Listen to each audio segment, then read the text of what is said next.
does. But that's how I'd like to end, returning to a sacred morning, ash to earth, ash to water, in my heart. Salut, je m'appelle Julien, je suis entraîneur de l'équipe de France de télémark depuis une dizaine d'années maintenant et bientôt retraité du télémark. Pour la petite histoire, mon père avait du matériel, moniteur de ski, il avait du matériel et par curiosité je voulais essayer ce truc-là et en fait c'était déjà, je trouvais ça un peu à part et voilà, j'ai essayé avec du matériel qui était complètement, qui serait complètement dépassé aujourd'hui, hein, des chaussures basses, des skis, ça ressemblait plus à des skis de fond que des skis de télémark et en fait je suis tombé amoureux.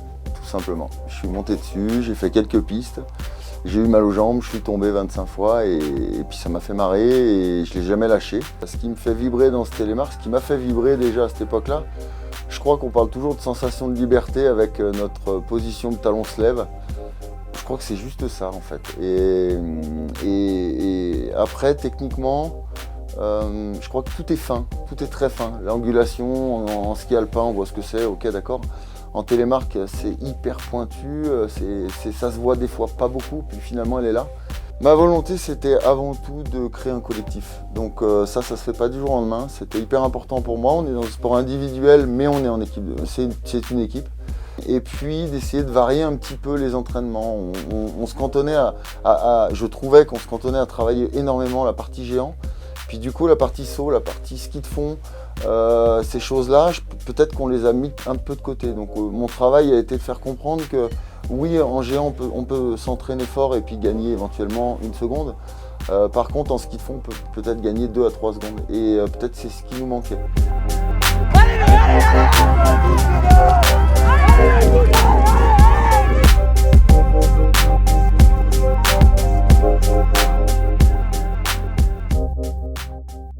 Je suis allé voir chaque athlète et on a mis au point, on a mis au jour en fait la force de l'athlète.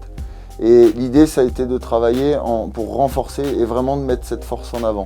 Si on regarde tous les membres de l'équipe de France, il n'y en a pas un qui skie pareil. Ils ont leurs pattes à eux et c'est pour moi hyper important de garder cette patte. Quand on voit un skieur descendre, on sait que c'est lui, on sait que c'est Lali, on sait que c'est Théo. Personne n'a la même technique, donc il n'y a pas de moule en fait. On parle de petites familles dans le télémark, ça se retrouve au niveau des coachs, on s'aide beaucoup.